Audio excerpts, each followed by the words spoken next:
Yo, what up, what up? It's your guy Marc Papers, back with another episode of Gelato Talk. The best damn podcast on YouTube, you already know. And today I just want to, keep it real relaxed, laid back, as you should say. And I just want to discuss a little bit something more personal today, right? Yesterday we talked about persistency and being persistent with your music and your business endeavors. Well, today I want to talk about just honing in on your style, and I want to talk about the evolution of Marc Papers and my style as a musician, as an artist, right? So I want to dial back all the way to like 2009, I should say, when I was recording. And I started DJing first, right? So I didn't know anything about a DAW or putting tracks together, anything like that, right? So I would just take my records and I would put the beat in my headphones and I would just record over that.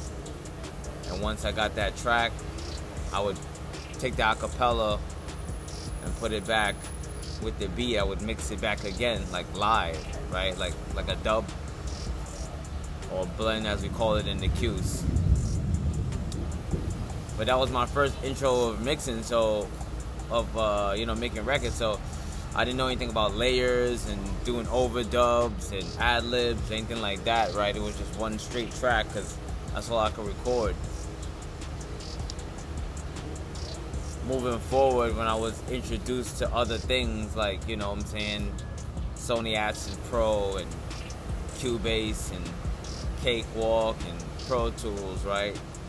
We could do more stuff. My style began to evolve, right? That's when I was able to add more layers in, get really good at my doubles, start making, intro tracks, background tracks, all types of stuff that just helped me progress with the music, and that's how my style came to develop, right? So I'm not even talking as far as my style being developed sonically or my style being developed character-wise, right, or the genre. I'm just literally talking about systematically, like how did I get from recording this to that, like my first mixtape, Get Your Papers Up Volume 1.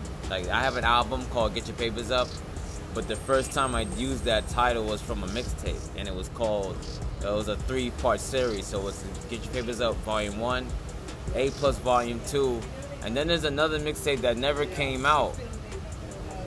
I finished it, but I don't know. I feel like at that time I was busy with work, something like that. But there's actually America Runs on Rap Volume 3. That's the third one. It has like 18 songs. And then they were heat. That one was a good one. So Hate on This, kind of, if you could think about it, is the Volume 3. But those mixtapes, if you look at the quality wise, from Get Your Papers Up 1 to A Plus to let's call it Hate on This, the quality is way drastically different. The first ones, I recorded it on a studio microphone, like not even a studio, a computer microphone. Like a Windows computer microphone, like one of those ones that you just plug in the microphone jack when they had like the green and the orange. Yo, my millennials know what I'm talking about. And that one was just like a basic mic. Like if you said anything with like a P or a P, that shit would straight explode. Like there was no. I think I wound up putting like a stocking cap over it, but it did nothing. It just that mic was for when you signed in on AOL. You would be like, "Yo, what up?" You would just say one thing. It wasn't for recording. Terrible recording. That was my first mixtape. Get Your Papers Up 1. 2 now. I had an interface and a microphone, but it was basic level. I think I had an AT2020 Audio Technica. Shout out to Audio Technica. They had all my first microphones. And then my second microphone interface with that was like a firewire.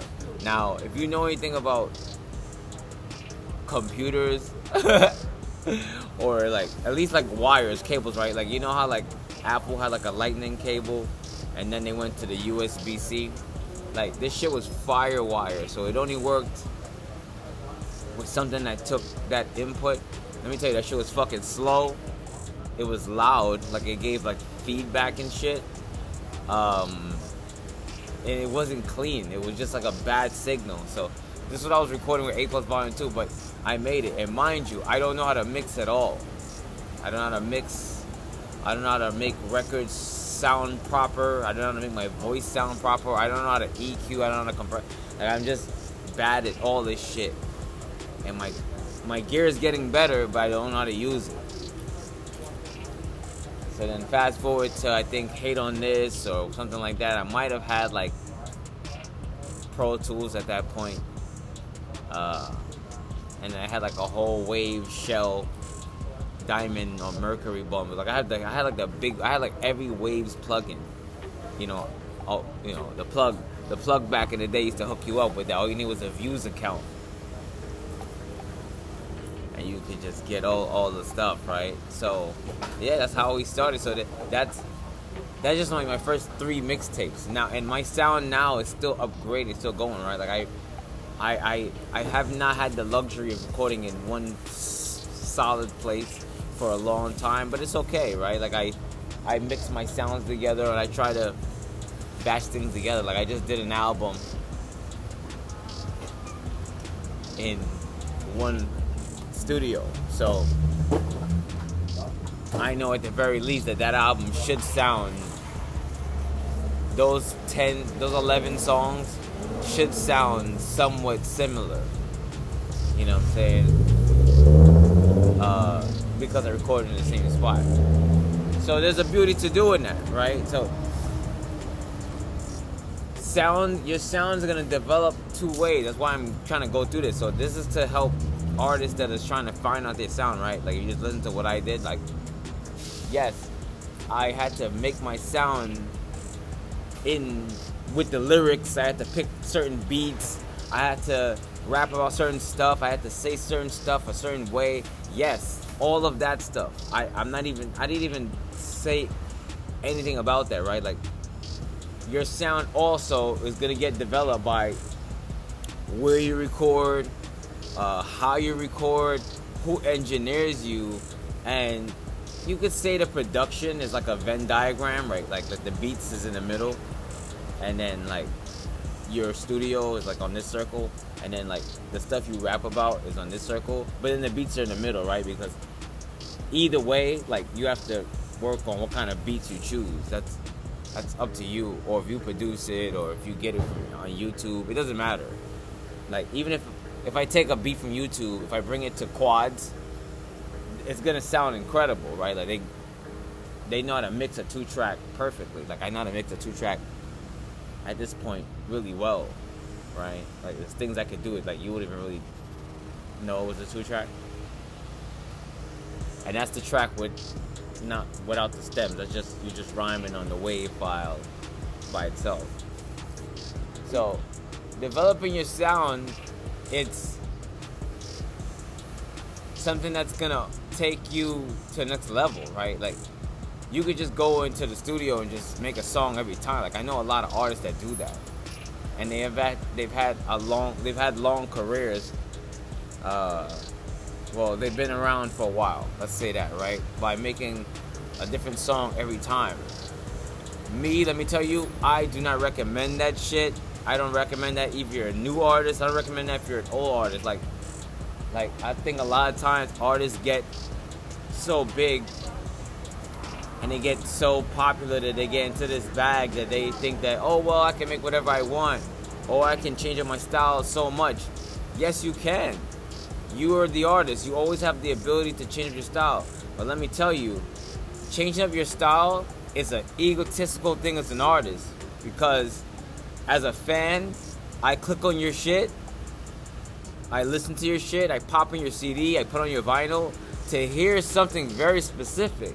Like if I wanted to hear Missy Elliott, I would put on Missy Elliott. Like why would I put on your album to hear Missy Elliott or a watered down version? Doesn't make any sense, you know.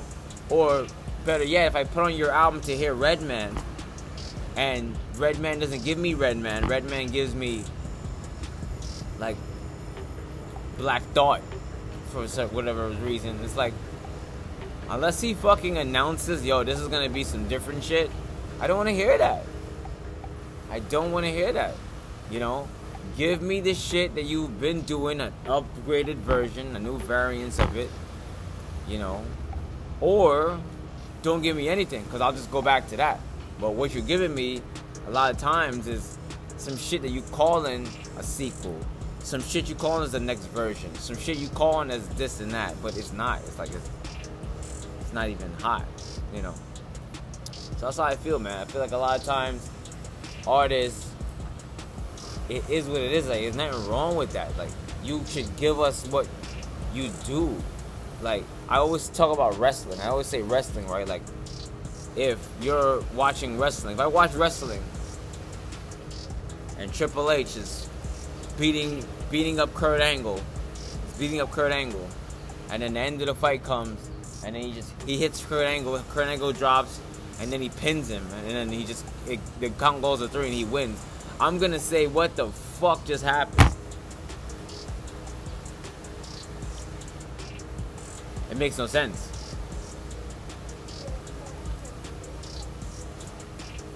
Get your papers up, right? Because his move is the pedigree. Bro, do your move, do the pedigree. I want to see the pedigree. I want to see that. Do your move. You know what I'm saying?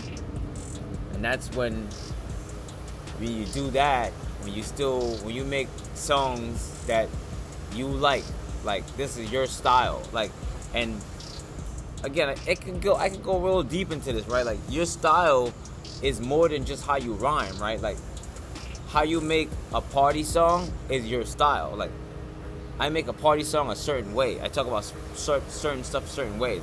I make sad songs a certain way.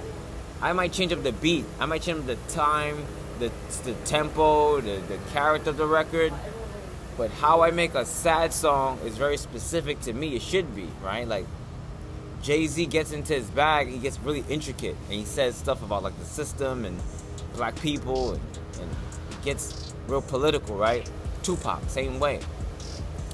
That's a fucking style. That's a style. The first time he did that song, he made a political song. It was just a political song. Now he keeps doing that. Now it's his style. Now it's how he does it. Now he talks about this thing specifically. I think even sometimes I hear rappers use the same word phonetically.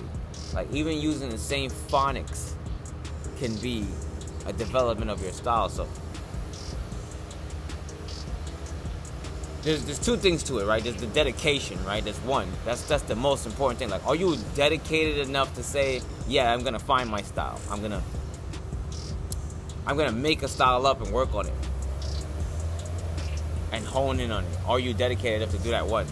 And then two, are you gonna try so much different stuff that you're gonna be able to work it out? Like we don't know what your style is. Like, it comes from just doing a lot of work, a lot of hard work of trying different stuff out, you know what I'm saying?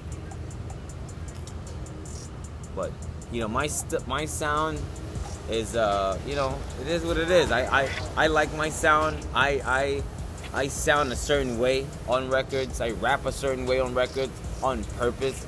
And once my studio is finished, finalized, you will hear the same shit in a certain way. Not in a, like, very, like, I'm proud to use my style. I'm not one of those artists that, oh yeah, he sound the same. I don't sound the same.